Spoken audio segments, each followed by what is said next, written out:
Hello and welcome to CA classes. लाए हैं आप सभी के लिए free lectures. Subscribe to CA classes for make your dream as chartered accountant.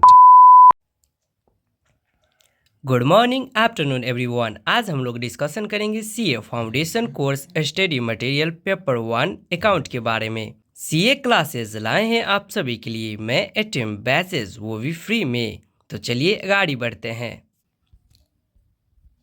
यह सभी डिस्क्रिप्शन है आईसीएआई का। चलिए यहाँ से स्टार्ट करते हैं हम लोग। क्या क्या सिलेबस है अकाउंट में, सबसे पहले जानते हैं कि पेपर 1 होता है अकाउंट का। यह 3 घंटा का एग्जाम होता है 100 मार्क का। पास कैटेगरी में लाने के लिए 40 मार्क कमती में लाना ही पड़ता है। और बात करें सभी सब्जेक्ट की पास आउट करने के लिए तो 200 मार्क कमती में लाना ही आप सभी को है। और वो सबसे आसान है सीए क्लासेस के स्टूडेंटों के लिए। तो सब्सक्राइब करना ना भूले, इंडियाज नंबर 1 कोचिंग। तो बढ़ते हैं कंटेंट की तरफ। नंबर 1 है थ्योरेटिकल फ्रेमवर्क। इसमें हम लोग क्या क्या पढ़ेंगे तो चलिए जानते हैं। थ्योरेटिकल फ्रेमवर्क का अर्थ है सिद्धांतिक ढांचा। चलिए अब जानते हैं meaning and scope of accounting के बारे में। इसका मतलब क्या है, अकाउंट का अर्थ क्या है और क्या स्कोप है। अकाउंट का मतलब है व्यक्तिगत लेन देन को दर्ज करना और रिपोर्ट में संकलित करना।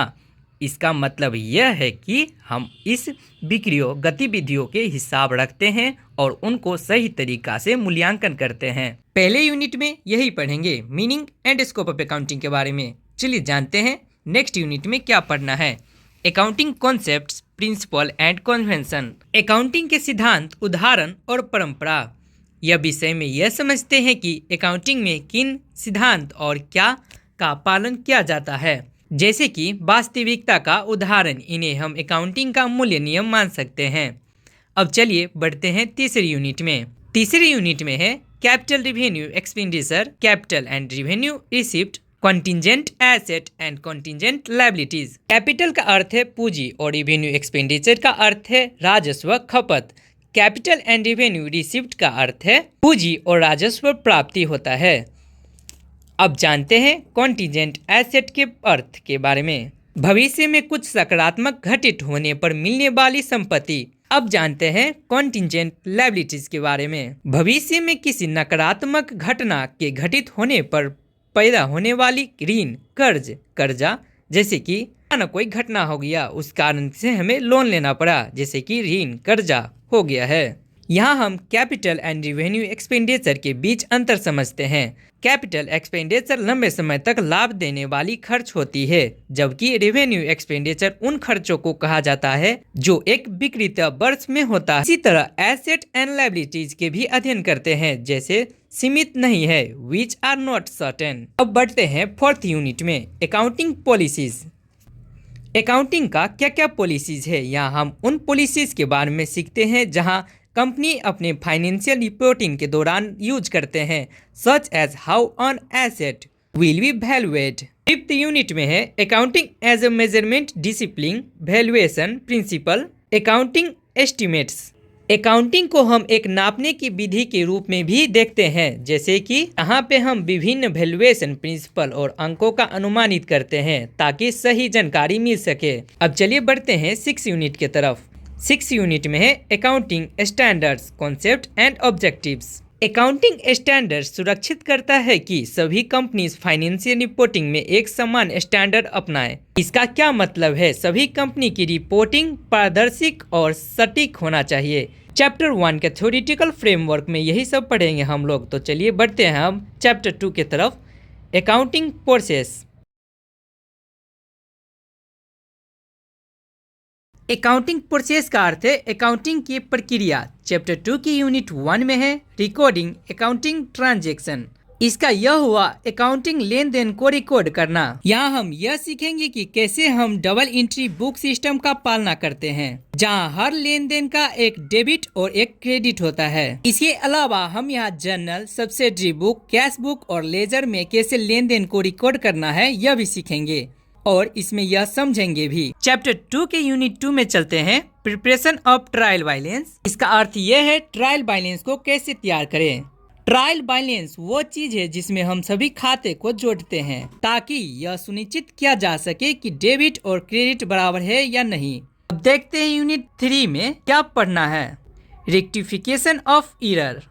रेक्टिफिकेशन ऑफ एरर का अर्थ है त्रुटि का सुधार। यहाँ हम उन गलतियों को ठीक करना सीखेंगे जो हमारे अकाउंट रिकॉर्डिंग में हो सकती है, जैसे कि ट्रायल बैलेंस बिगड़ना, ट्रायल बैलेंस में संतुलन नहीं आना। अब बातचीत करते हैं चैप्टर 3 के बारे में, जो है हमारा बैंक रिकॉन्सिलिएशन स्टेटमेंट। इसमें कोई भी यूनिट नहीं दिया गया है, यह सिर्फ एक चैप्टर ही है, हमें यह चैप्टर ही पूरा पढ़ना पड़ेगा। बैंक रिकॉन्सिलिएशन स्टेटमेंट, इसका अर्थ यह है कि बैंक संबंधी विवरण, इसमें यूनिट 1 नहीं है। तो चलिए इसमें देखते हैं हम लोग क्या क्या पढ़ेंगे इसके अंदर। इंट्रोडक्शन, रीजंस, प्रिपरेशन, परिचय, कारण और तैयार करना सीखेंगे। ये जानते हैं इसमें हम लोग क्या क्या सीखेंगे। बैंक स्टेटमेंट और खाते वाले के बीच में फर्क को समझने के बाद हम सीखेंगे बैंक संबंधी विवरण को कैसे तैयार किया जाता है। इसमें हमें बैंक रिकॉर्ड्स और कंपनी के अकाउंट के बीच के अंतर को दूरी करना होता है। चैप्टर 3 बैंक रिकॉन्सिलिएशन स्टेटमेंट में यही सब पढ़ना है। अब चलिए बढ़ते हैं चैप्टर 4 की तरफ, जो है इन्वेंट्रीज। इन्वेंट्रीज का अर्थ क्या है? भंडार। जैसे कि बहुत सारा भंडार होता है उसे हम इन्वेंट्रीज भी कहते हैं, भंडार भी कह सकते हैं। इसमें हम पढ़ने वाले हैं meaning, basic and techniques of inventory valuation, cost of inventory, net realisable value and record system. चलिए जानते हैं इस सभी का अर्थ क्या है। सबसे पहले है अर्थ, आधार और तकनीकी, जो इसमें हम पढ़ेंगे। सबसे पहले हम लोग को जानना है कि भंडार क्या होता है। भंडार और भंडारण का मतलब है कंपनी द्वारा बेची जाने वाली वस्तु, और हम इसमें क्या सीखेंगे कि इसका सही मूल्यांकन कैसे करें, जैसे कि नेट रियलाइजेबल वैल्यू और रिकॉर्डिंग सिस्टम की तरह। तो चलिए अब बढ़ते हैं चैप्टर 5 की तरफ, जो चैप्टर 5 में एक भी यूनिट नहीं दिया गया है। चलिए देखते हैं चैप्टर 5 में क्या क्या है। चैप्टर 5 में है डिप्रिसिएशन एंड अमोर्टाइजेशन। सबसे पहले जानते हैं इस सभी का अर्थ क्या है। डिप्रिसिएशन का अर्थ है मूल्यह्रास और अमोर्टाइजेशन का अर्थ है परिशोधन। मूल्यह्रास और परिशोधन। अब जानते हैं इस चैप्टर के अंदर क्या क्या दिया गया है। टेंजेबल एंड इनटेंजेबल एसेट, यह सभी क्या है चलिए जानते हैं। भौतिक और अमूल्य संपत्ति। हम समझेंगे कि भौतिक संपत्तियां टेंजेबल जैसे कि मशीनरी और इमारत होता है, और इनटेंजेबल जैसे कि सॉफ्टवेयर में क्या अंदर होता है और इनका क्या मूल्य कैसे किया जाता है। अब चैप्टर 6 की तरफ चलते हैं। अब 6 नंबर की बात करते हैं। Bills of exchange and promissory notes का अर्थ क्या है। बिलिंग पत्र का अदल बदल और वचन पत्र बनाना। इस चैप्टर के अंदर दिया गया है meaning and accounting treatment.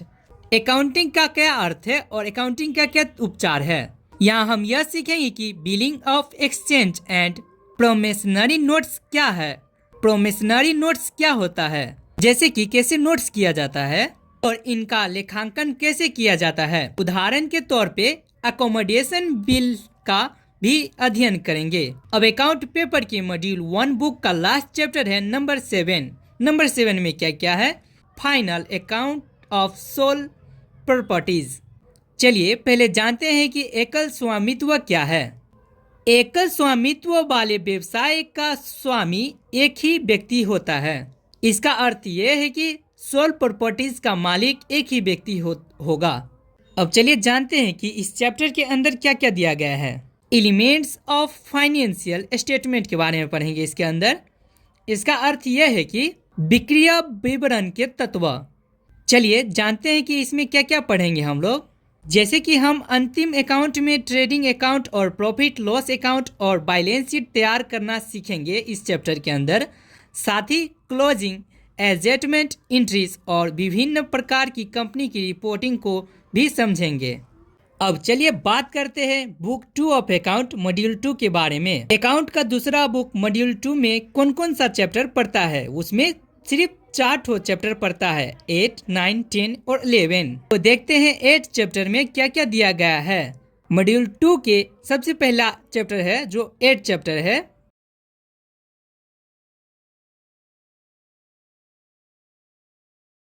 Module 2 के फर्स्ट चैप्टर है number 8, financial statement of not for profit organisation. चलिए इसका मतलब जानते हैं, नॉन प्रॉफिट संगठन के वित्तीय विवरण। चलिए जानते हैं इसके अंदर क्या क्या पढ़ना है हम लोग को। सिग्निफिकेंस एंड प्रिपरेशन, तैयारी का महत्व। चलिए जानते हैं यह सब क्या है। नॉन प्रॉफिट संगठन के फाइनेंशियल स्टेटमेंट जैसे कि रिसीप्ट एंड पेमेंट अकाउंट और इनकम और एक्सपेंस अकाउंट तैयार करना समझेंगे। इसमें हमें यह समझने में मदद करेंगे कि इन संगठनों में मुनाफा कैसे नहीं आता है और क्यों नहीं मुनाफा होता है, यह सभी इस चैप्टर के अंदर पढ़ेंगे। अब चलिए बढ़ते हैं मॉड्यूल 2 के चैप्टर 9 की तरफ, जो 9th चैप्टर में है अकाउंट्स फ्रॉम इनकम्प्लीट रिकॉर्ड्स। इसका अर्थ यह है कि अधूरे रिकॉर्ड से खाते बनाना। जैसे कि अधूरे रिकॉर्ड से हम लोग अकाउंटिंग कर दिए हैं। अब चलिए जानते हैं कि कैसे अधूरे रिकॉर्ड से बिना अकाउंटिंग होता है। चलिए जानते हैं अधूरे रिकॉर्ड से कैसे हम लोग खाता बनाते हैं। यहाँ हम बिना डाटा के अकाउंटिंग करेंगे, जहाँ हमें केवल उपलब्ध जानकारी से ही खाता के मूल्यांकन करना होता है।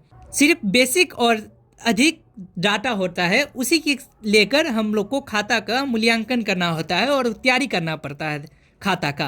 अब नेक्स्ट चैप्टर में चलते हैं। अब अकाउंट का लास्ट सेकेंड चैप्टर है number 10, partnership and LLP accounts. सबसे पहले जानते हैं कि पार्टनरशिप एंड LLP अकाउंट्स का अर्थ क्या है। साझेदारी और LLP खाते। आप लोग को दिक्कत हो रहा है तो सबसे पहले यह जानते हैं कि LLP का अर्थ क्या होता है। लिमिटेड लायबिलिटी पार्टनरशिप, LLP, इसका अर्थ इंग्लिश में समझते हैं। और business structure that combine aspect of a business and a partnership, short form में समझते हैं। LLP एक ऐसा व्यवसाय संरचना है जो साझेदारी और पहलुओं को जोड़ता है। इस चैप्टर के अंदर 3 यूनिट है, एक एक करके समझते हैं। यूनिट 1 में है final accounts and partnership frame and LLPs। इसका अर्थ समझते हैं साझेदारी फार्म और LLP के अंतिम खाते। इस चैप्टर में यहाँ हम साझेदारी फार्म और LLP के अंतिम खाते की तैयारी करेंगे, जिसमें भागीदारी की भूमिका, लाभ साझा और अन्य महत्वपूर्ण खाते शामिल होंगे। अब बढ़ते हैं यूनिट 2 की तरफ। यूनिट 2 में है admission, retirement and death of a partner. इसका अर्थ जानते हैं कि क्या क्या होता है। इसका मतलब साझेदारी का प्रवेश करना, सेवा से नियुक्त होना और पार्टनर का मृत्यु होना। चलिए जानते हैं इस चैप्टर में क्या क्या है अंदर। साझेदारी में साझ द्वारा के प्रवेश, सेवा नियुक्त और मृत्यु के स्थानीय में खाता तैयार करना की प्रक्रिया को समझेंगे इस चैप्टर के अंदर। यूनिट 3 में अब चलते हैं dissolution of partnership frame and LLPs। का अर्थ क्या है। साझेदारी फार्म और LLP का विघटन। इसके अंदर क्या क्या सीखेंगे चलिए जानते हैं। यहाँ हम साझेदारी और LLP के विघटन की प्रक्रिया और इसके बाद की विपरीत संपत्तियों की प्रक्रिया को समझेंगे कि क्या क्या किया जाता है और क्या क्या होता है इसमें। अब बढ़ते हैं मॉड्यूल के लास्ट चैप्टर की तरफ, जो है कि 11th चैप्टर, कंपनी अकाउंट्स। सबसे पहले जानते हैं कंपनी अकाउंट्स का मीनिंग तो आपको पता ही होगा, कंपनी के खाते। इस चैप्टर में भी यूनिट्स दिया गया है। चलिए जानते हैं सबसे पहले यूनिट्स 1 में क्या है। यूनिट 1 में डिफिनेशन और शेयर्स ऑफ डिवेंचर्स। चलिए विस्तार रूप में जानते हैं कि डिवेंचर का मतलब क्या है। डिवेंचर एक तरह का ऋण साधन है जिसके द्वारा कंपनी पैसे जुटाती है। अब चलिए इसके बाद जानते हैं कि शेयर और डिवेंचर क्या होता है। यह एक अधिकार देता है और इन्हें कैसे जारी किया जाता है, इस चैप्टर में यह भी समझेंगे। अब मॉड्यूल 2 के लास्ट चैप्टर के यूनिट 1 तो समझ गए। अब चलते हैं यूनिट 2 के तरफ, जो है issue of shares and debenture. सबसे पहले जानते हैं इसका अर्थ क्या होता है। शेयर और डिवेंचर का जारी करना। शेयर और डिवेंचर को कैसे जारी किया जा सकता है और कैसे जारी होता है। Now it's time to unit 3। Unit 3 में क्या दिया गया है। Redemption of preference share and debenture, प्राथमिक शेयर और डिवेंचर की वापसी। इसमें हम पढ़ेंगे प्राथमिक शेयर और डिवेंचर की वापसी की समय की प्रक्रिया और उसे कैसे सही तरीके से दर्ज किया जाता है। इस इस चैप्टर के अंदर यही सब सीखना है और यही सीखेंगे। अब चलिए बढ़ते हैं, इस मॉड्यूल के ही सबसे लास्ट यूनिट में आ गए हैं, जो है फोर्थ यूनिट। फोर्थ यूनिट में क्या दिया गया है? Accounting of bonus issue and right issue. सबसे पहले जानते हैं ये क्या है। बोनस इशू और राइट इशू के लेखांकन के बारे में इसमें पढ़ेंगे। अब चलिए जानते हैं इसके अंदर क्या क्या हम लोग को पढ़ना पड़ेगा। हाँ, हम बोनस इशू और राइट इशू के मामले में कंपनी के अकाउंट्स में क्या बदलाव होती है यह सीखेंगे। And thank you for watching. आप लोग को कैसा लगा लेक्चर नंबर 1 इनिशियल पेज के डिस्कशन के बारे में? सब चीज समझे या नहीं समझे कृपया कमेंट में बताएं। धन्यवाद। मिलते हैं लेक्चर 2 में। सब्सक्राइब करना ना भूले CA classes. Thank you for watching.